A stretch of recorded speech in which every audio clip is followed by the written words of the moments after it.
Hey, what's going on, everybody? Welcome back to Around the Blockchain here on BitBoy Crypto, where we help you and empower you to find financial freedom through digital assets. My name is Jay Chains. My mom calls me Justin. You can call me Crypto Jay Chains. That's my Twitter and Instagram handle. You can also find me over on Meta Money with my boy Brian talking about the metaverse, but that's not why we're here today. We're here to talk about crypto, and we've got some amazing guests. I know DZ likes to say we got the best panel of all time every day, but let me tell you something. Today is no exception. This is the best group of panelists that we've ever had here on Around the Blockchain. I'm very excited to talk to all of my friends. I've probably met everyone here. Paul, I don't know if I've met you in real life, but Ragzy, met you in Miami. Crow, I've met you several times throughout the ages. And Stache, well, Stache knows my dirty secrets. I'll tell you right do.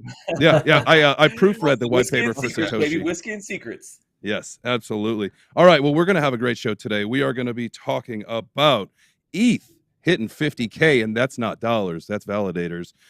Stripe, what's going on with Stripe and Twitter, and then we'll wrap it up with an NBA NFT exploit. Whew, that was a mouthful. I'm out of breath, but it's time to get into the show.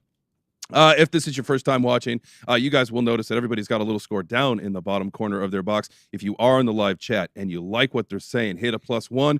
If you guys make enough noise in the chat, and if you make enough noise with the likes, yeah, we'll give them some points. And whoever's got the most points at the end of the show will leave us with a little bit of a parting word. I think before we get into the show, we should probably check some market watch. What do you think, BJ? Let's make that plane spin. Let me just hit refresh so we know that we're looking at the most up-to-date information. All right, CoinMarketCap says that the global crypto market cap is $1.8 trillion, 24-hour volume, 90 billion. Bitcoin dominance at 40.7, with ETH coming in at 19.3. Bitcoin just under 40K. Don't like to see that. ETH at 29.70. Both of those are a little bit down on the day, almost equally down on the week. So not looking terrible. I was predicting April to be a great month. There's only a couple days left, and I'll be 40 on the 30th. So I'm hoping to be above 40K, probably closer to 50K if we can do that. Bitcoin, if the CEO of Bitcoin is listening, let's send it. Let's send it. Tether coming in at $1. Always love seeing that. BNB at $408. And XRP 72 cents. Man, I thought it was going to hold a little bit longer than it did, but it didn't. And I'm going to give one more, Crow, for you. Let's talk about Cardano, 90 cents, down 5% on the week. It's all right. What do you think? What's going on? We're in a bear market. That's what's happening. Do you want me to answer, or are you still? I don't know what. Yeah, I mean, a bunch of people were flaming me because I sold at $2 and then sold the rest at $1.46. You know, and we're in a bear market. What do you expect? You know, a lot of people are so bent on this hopium, wishing for the moon in a bear market, and it's not going to happen. Right. I think we've got 2 years, and we're going to channel between 26 and 49,000 for 2 years. That's what I think's happening. Ooh, I don't like to hear that, but we'll still give you another point for keeping that hope alive. And again, there's no shame in taking profits. All right, so always take your profits when you can. All right, let's get into this first story today. We're going to talk about Ethereum community has been seeing some very sturdy growth in recent times, especially within the fundamentals. They've added 50K validators. A couple little facts about ETH. Thanks, Johnny, for giving me some ETH facts. Currently, again at 2,900. It's down 3% for the last day or so. Market cap at 356 billion. All-time high for Ethereum was 48.67 back in November of 2021. All right, Crow, first question comes to you. Now, there seems to be a lot of positive development on the ETH network, yet we're still down about 40% from all-time high. Is there anything in the charts that you're looking at that says things may change? Now, I know you said we should expect to see a bear market for the next several years. So, with that being said, what do you think? Moon, sun. No, so listen, I look at Ethereum as kind of a test bed for new ideas that ultimately, well, I think by the next bull market are going to start jumping to better chains. I mean, the validators and all of that, that's wonderful. I think that's going to help a lot of things, you know, at some point. But I mean, ultimately, I look at Ethereum as second gen, and ultimately it's opening a lot of doors for third gen and beyond. But validators to me, I you know, cool, but there's already just way better tech out there that doesn't have to focus on things like that. Does anybody Hey, and that's a great opinion. Now, for anybody that may be new to the space, I'll give you, Crow, the opportunity to let everyone know what a validator is. I don't want to, embarrass anybody with my technical knowledge. I mean, ultimately, it seems to be all similar kind of things across different blockchains named differently. I mean, ultimately, like on Cardano, I'm a lot more familiar with Cardano, but we have these nodes, and they basically help process and help with the scalability of a blockchain and get things done quicker and faster and be able to handle more throughput by separating it out to different, I don't know what you want to call them, validators, nodes, and this and that. That works. Which it's all great and it's all fine and dandy, but it doesn't change the root of the problems that they've been having for years, and I just don't see that helping a whole heck of a lot. You just have more of the same.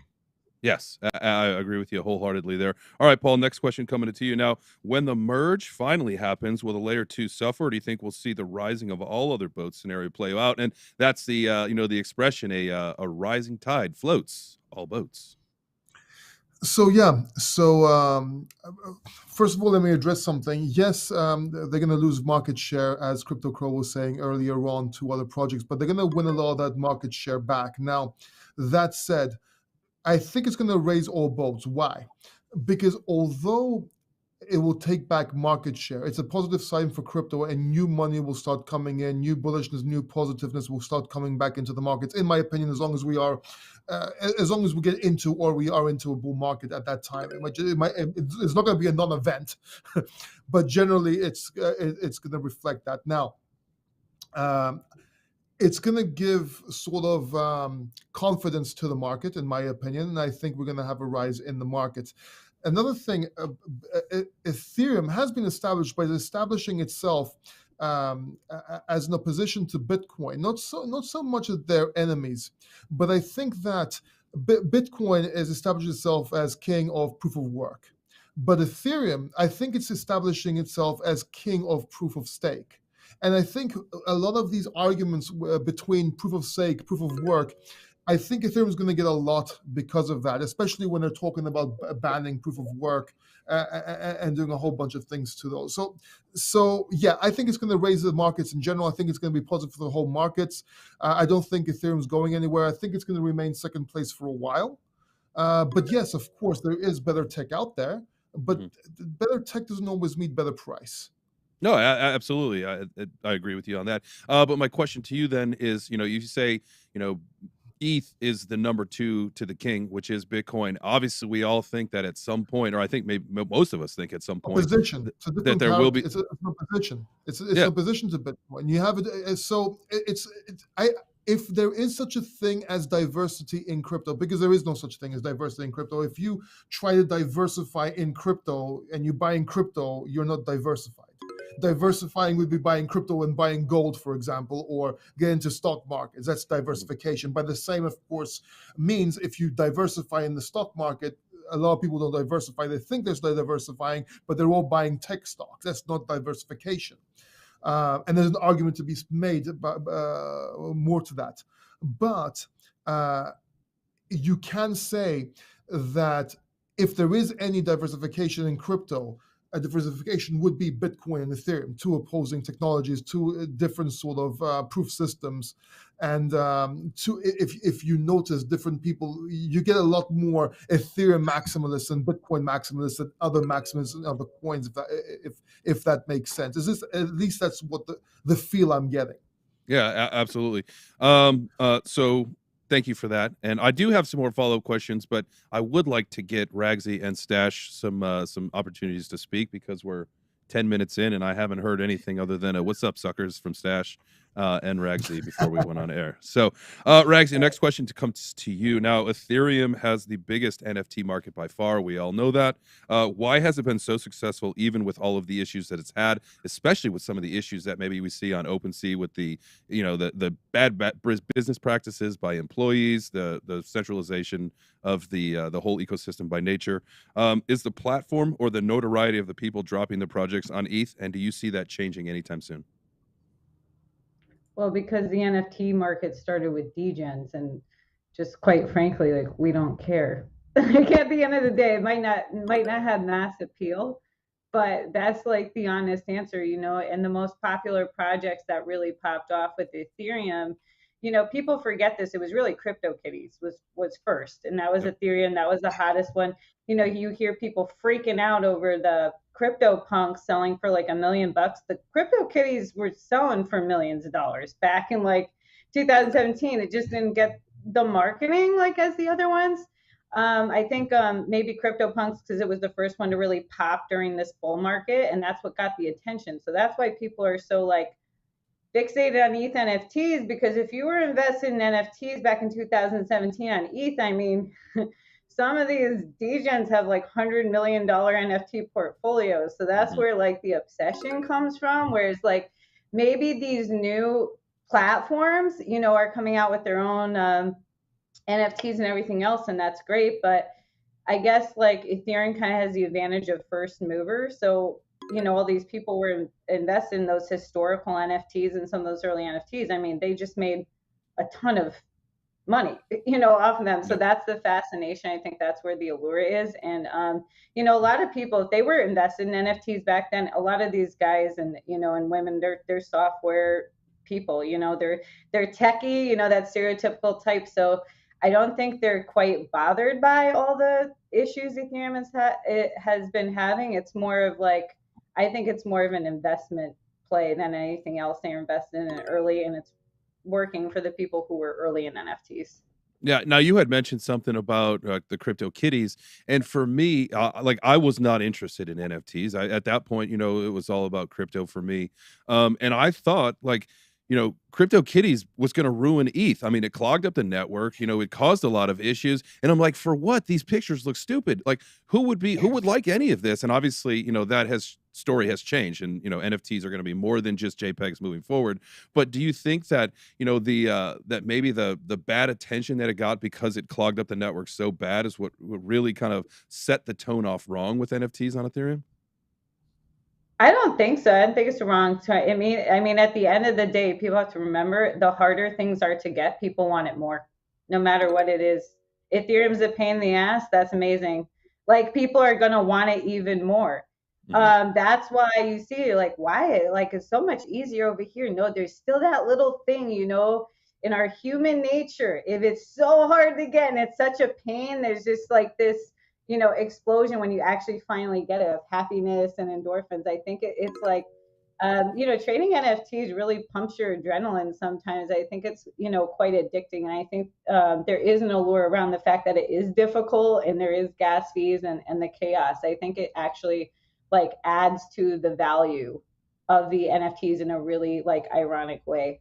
That's really interesting. I like that. It's like that the whole chaos that surrounds it ends up being more of appealing. All right, cool. Thank you, Ragzy. Now, Stache, my godfather of crypto, or excuse me, the NFTs. You're not the godfather of crypto. Anyway, but you do a lot with gaming. So now when it comes to gaming on the Ethereum network, we've now seen some unrealistic fees, right? Yeah, I know. Don't try to rush me through this. Get it out, damn it. Do you think that that when ETH 2.0 comes out and they kind of solve some of this fee issues, that you're going to see better games and it's going to take off more than it already has? No. No? Would you care to elaborate? I mean, okay, so Ethereum already lost gaming. It's over, man. You know, the thing is that, you know, we saw some really cool games being developed early on Ethereum. You know, I was a champion of, you know, gaming in 2017, 2018, early on, like Ragzy was talking about. I have a stable of CryptoKitties that are just sitting there that are not worth jack shit now anymore.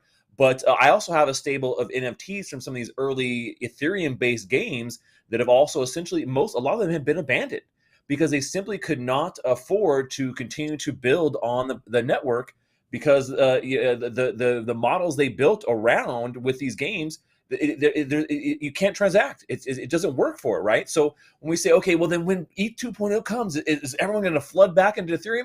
No. Everybody who was trying to make a game, it's not like they just said, all right, you know, guys, we're just going to put our game development on hold for, you know, 5 to 10 years until possibly we get Ethereum 2.0, and then we'll pick it back up, and Ethereum will be great, and we'll just continue developing then. No, they didn't say that shit. They're like, we're going to move and find some other solution, which they've done. And so we've seen a ton of games, you know, exodus into Ethereum layer 2s. So we're seeing games moving over to Polygon, but we're seeing a lot of games moving over to Immutable X, which has been very focused on the gaming aspect and trying to kind of be a lifeboat for Ethereum-based games. But we've also seen games move on to other platforms, right? We're seeing, games that are coming out on Binance Smart Chain are actually starting to be good. We're starting to see games being developed on other chains like Solana and even Cardano. So people have already moved on.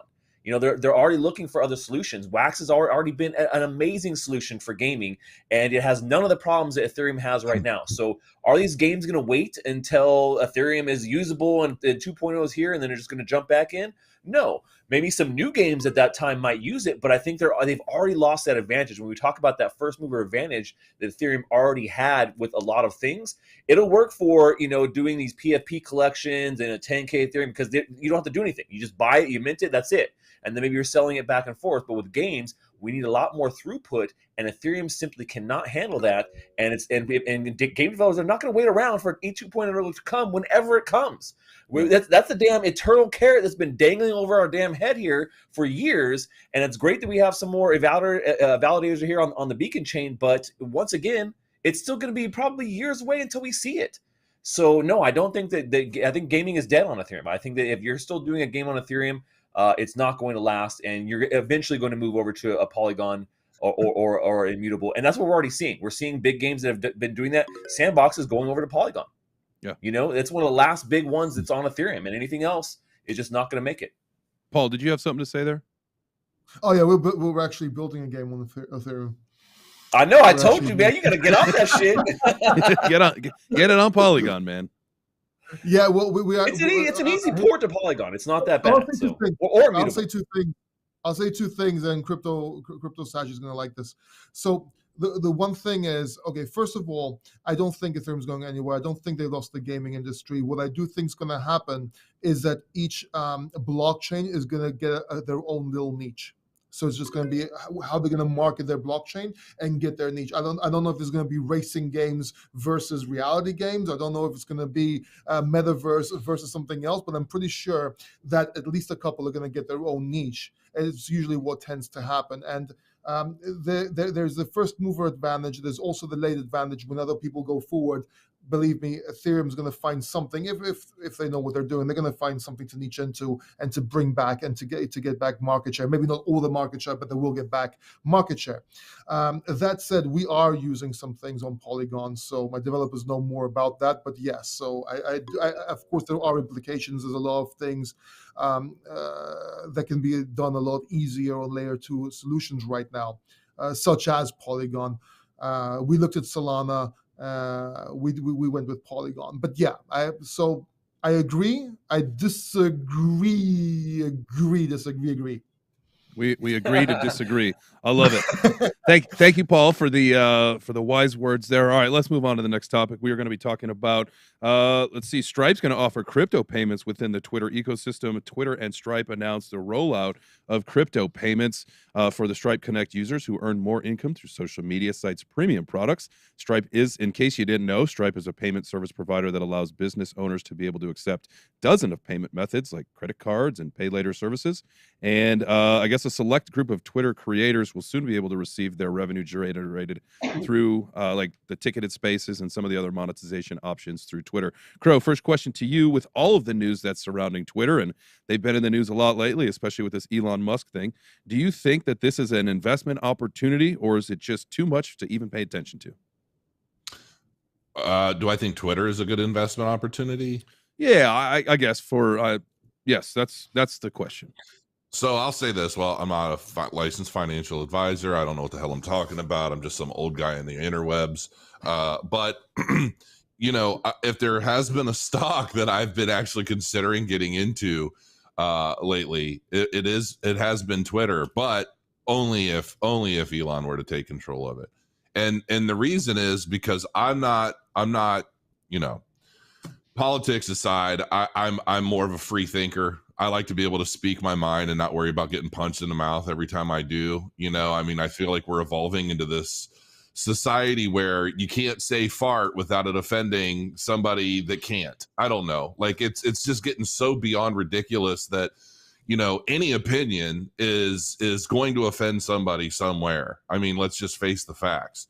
And it seems like a group of people have been opting to generally take control of what is allowed to be said in the name of defending democracy. And it's just getting insane. So if somebody like Elon with the power, who's obviously always been a free thinker, okay, because quite frankly, if Elon were born and raised in a time like today, there probably wouldn't be an Elon, because he wouldn't have the ability to, voice his opinions or thoughts or whatever. So yeah, I mean, ultimately, and I even talking about topics like this make me nervous anymore, because I'm going to end up with burning pitchforks and God knows what somewhere.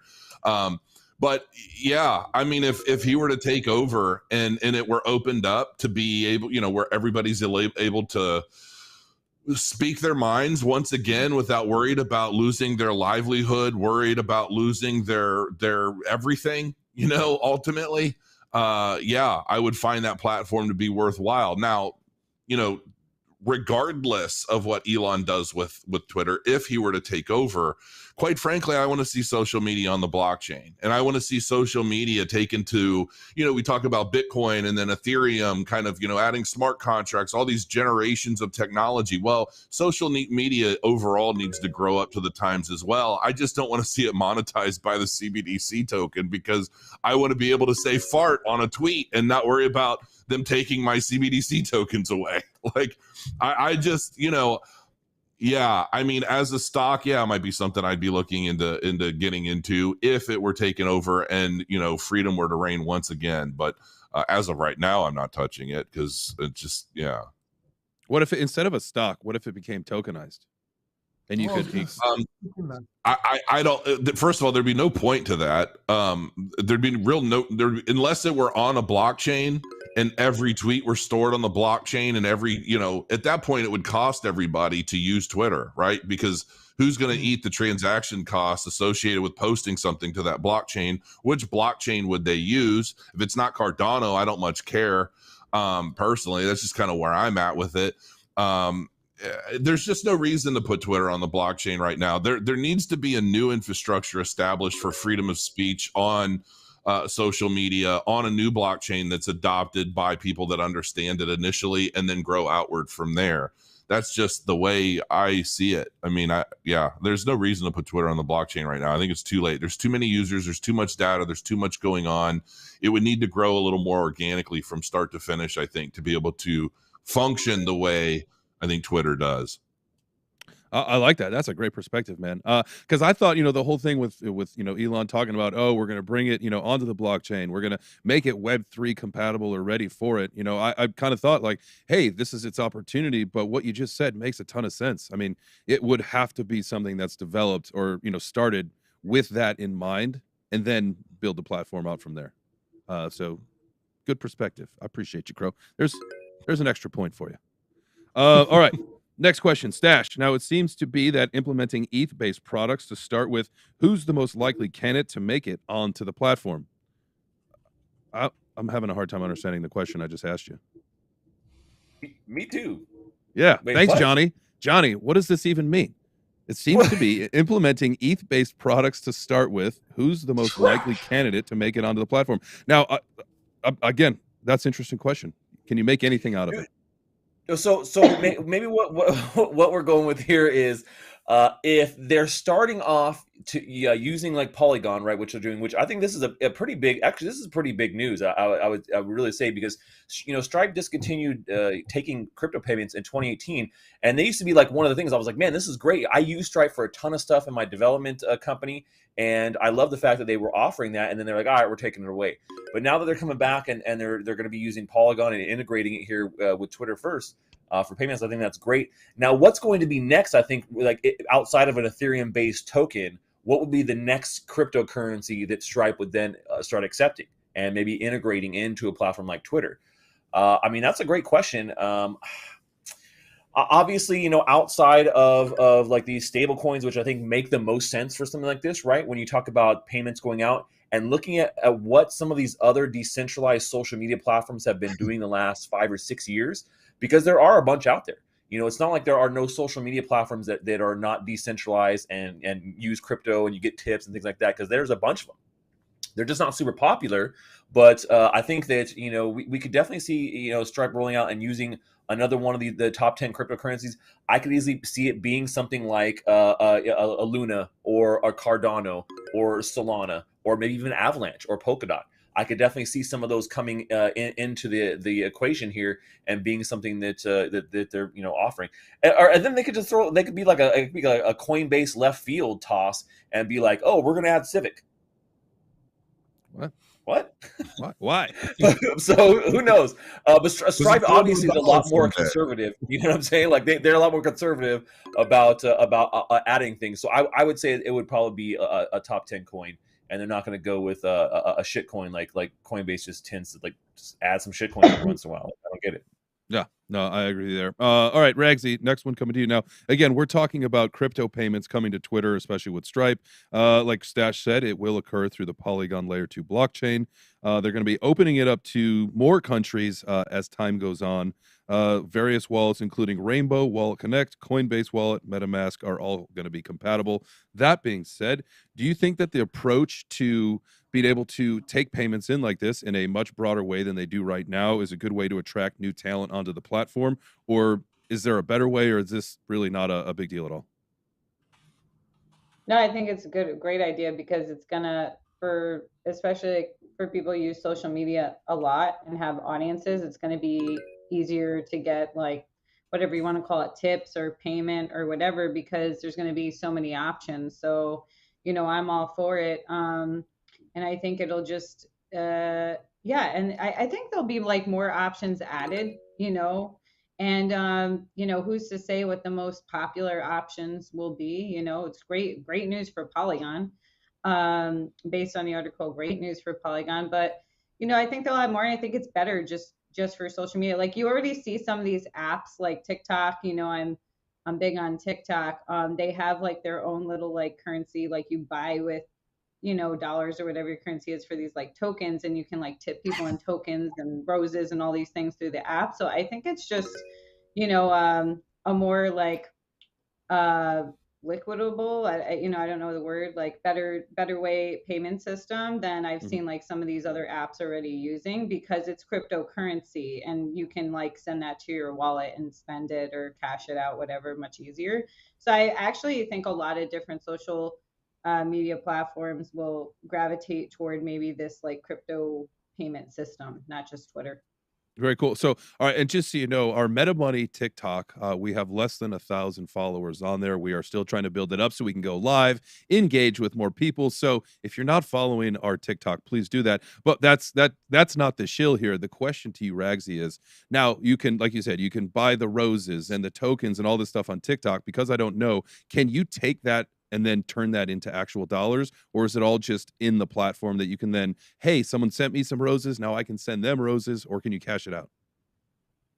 No, you can cash it out, but it's like a process, you know, where I feel like if it was just straight crypto, just like how, you know, some apps like Instagram, you can tip in actual dollars, you can just cash it right out. Like on Instagram, it goes straight into your PayPal account.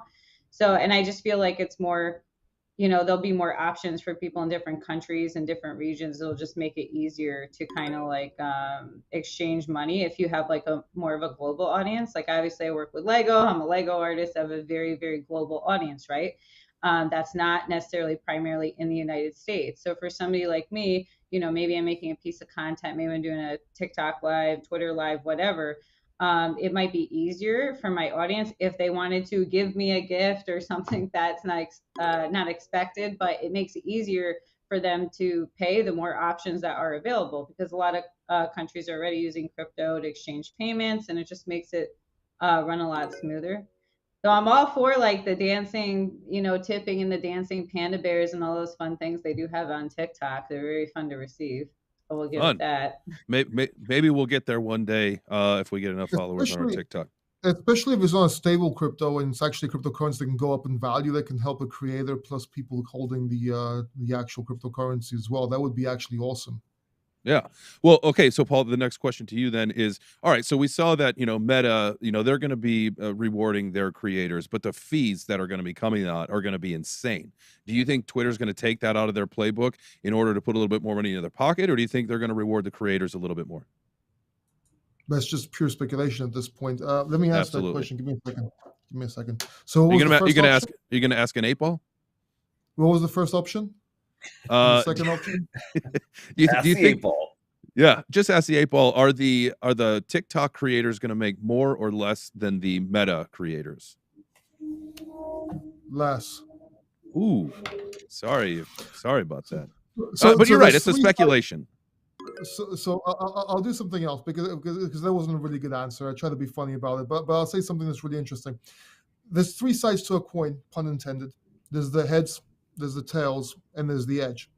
So you need to be able to stand on the edge and look at all three sides. And I really can't stand on the edge on that question to be able to answer it, to be quite honest. But keep that as a rule in life. All right, that's great. Now I do know that we typically do 3 topics here. I didn't notice that we were basically out of time, and I actually have to get down to Atlanta for the Atlanta Hawks playoff game tonight. So I think with that being said, what do you want to do? What do you mean, boo? You want to talk about this? We should do a topic? lightning NBA round because that was all right. It's important. Well, let's do it. Let's give the people what they want. All right, we're going to talk about this. The NBA botched the Ethereum NFT drop as a association suffers an exploit. Now, this was the NBA's plan to drop 18,000 free NFTs on the fans. Ended up in a total disaster. There was an exploit, and someone was able to mint, I think, like thousands of them. Right? It ended up being a complete disaster. You guys probably know a lot about this story. I know a lot of Stache and Ragzy. You guys do a lot with NFTs. Crypto Factor, Crypto Crow, I'm not really sure. But Stache, lightning round. The NBA is one of the top collectibles. Do you think they should have done better, or what do you think the take is on the whole debacle? Dude, they screw this up, man. I mean, these contracts are not the hardest contracts to put together, and like how incredibly loopholed this thing was. It was literally like a 5-year-old created this smart contract, and like, all right, here, let's just put a bunch of NFTs on this shit, and like, we don't know why this happened. Like, are you kidding me? It's just amateur. It's amateur hour. That's what it comes down to, amateur hour, and it's disappointing to see the NBA do such a piss poor job with a smart contract like that. There we go. All right, Crow, next one to you. Do you think the people who took advantage of the exploit were in the wrong, or was it fair game because it was exploitable? Give me a moral question. I mean, yeah, I mean, in a way it's wrong. It's like, if somebody drops $100 bill in a grocery store, do you pick it up and keep it, or do you pick it up and say, hey, you dropped this? It's a moral question. I mean, if you're a piece of shit, then you're fine. You're good. You're just following suit. If you have good moral standing, I don't know. I've generally found that just being straight up and honest typically rewards you much more in the long run, in a variety of different reasons, than just kind of running off with a little bit of crumb and taking off with it thinking you accomplished something. But I mean, to each their own. I don't know. The thing of it is with an exploit like this, it's all traceable. It's all trackable. Everybody's going to know what were the ripped off ones, what were the real ones, where's this going, where's that going. As soon as a lot of the crumbs that were picked up off the floor are discovered and, put out to the public in one way. And maybe they don't. I don't know. Maybe the NBA just doesn't care. If they cared, it probably wouldn't have happened the way it happened to begin with. Sounds like just a fun, quick way of throwing a bunch of stuff to get some newsworthy stuff going on. So I don't know. I mean, I do like your take on, just kind of being honest with it. And like we've seen that in some of the crypto hacks where, whoever the hacker is comes back and say, yep, I got that, 100 ETH or 100 Bitcoin or whatever it was. And the exchange goes, all right, here's, 10 for not being a douche. So yes, that's probably the way to do it. But I guess some people feel differently. Ragzy, sell your soul for $1 today. It won't be worth 10 cents when you die. That's the way I look at it. That's some wise words, Crow. Thank you. If somebody could write, somebody write that down and then tag me on Twitter. Ragzy, are dynamic NFTs going to be the next big thing in the space, or how else do you see the space being used really in like this next layer up? Oh my God, it's just we're still in NFT 1.0. Like just how we're in Web 3.0, we're in NFT 1.0. I don't think we've even scratched the surface of what NFTs are going to do. It's literally like, it's funny that pixel art is what's resonating in the NFT space. And I think it's very, very funny because it's kind of telling the story of the evolution of the space. We are in NFT 1.0, and not only are they going to be dynamic, NFTs are going to do unbelievable and unimaginable things we haven't even thought of yet because of the technology. So yeah, that would be my answer. So yes, it's going to be dynamic, and we haven't even scratched the surface yet. I love, you know, being involved in the metaverse space and just kind of learning where a lot of this is going. I'm truly excited. You know, it is not just about JPEGs. It is about so much more, and I'm looking forward to that. All right, Paul, do you think that the exploit was handled well, or do you think that there should have been a different way that they did about it? I mean, like, should there be a limited drop for some people that kind of got screwed over on this? Well, they actually said they're gonna reimburse a lot of people that actually lost their NFTs, correct? So I think they need to do something about it now. As long as they reimburse the people with NFTs, I actually didn't follow the story, so I don't know exactly what's going with it. But I will say that they should have hired a better expert. See, a lot of people come into crypto right now, like the NBA and so on, and they could easily have hired somebody like Crypto Stache or somebody that knows their stuff to be able to handle this for them, to get it going for them, correct? And I don't think people are taking it seriously enough, and they're not looking into it more than just a marketing play at this point. We are, because we're in this crypto, we're in it for a while. But I think most companies are looking for it as a marketing play, and that's where they're making their mistakes. They're making the mistakes that we made years ago, right? So they were all free anyway. I mean, excuse me? Like, weren't they all free? They were all freely distributed anyway. I mean, it was pure marketing. But it's still, but when it comes to branding and marketability, they still need to reimburse, even if they didn't cost money. They still need to give what's fair, what they promised to the person they promised, if you will. Sure. So there's still a reimbursement in place there, and I do know that they said that they will give it back. I did manage to catch that. Well, I love hearing that. I love, you know, when people try to make it right, you know, if it was, you know, something that it was their issue, their fault, they're going to make it right for the community. I love to hear that. All right. Well, that's 3 questions. We're out of time, but that means that Crow, with your 18 points, you've won it for the day. So if you would like to leave everyone with a little, hey, it's a Friday afternoon, leave them some parting words going into the weekend, some sage wisdom, because you already dropped some bombs. Let's hear what else you got. Dude, always on the spot. I don't know. Crow your coins. Take your profits when you need them. Live life to the fullest. Enjoy your weekend, and don't get too drunk. That way you can still enjoy Sunday. There you go. Some wise words from Crypto Crow himself. All right, guys, thanks so much for joining us on Around the Blockchain tonight. We will be back at 5 p.m. Eastern on Monday. DZ will be back. I know the chat was wondering where he was. Sometimes we like to give him a day off, and tonight was one of them. So enjoy your weekend. Get some fresh air. Take care of your mental health, and we'll see you back here next week on BitBoy Crypto for some more Around the Blockchain. Peace.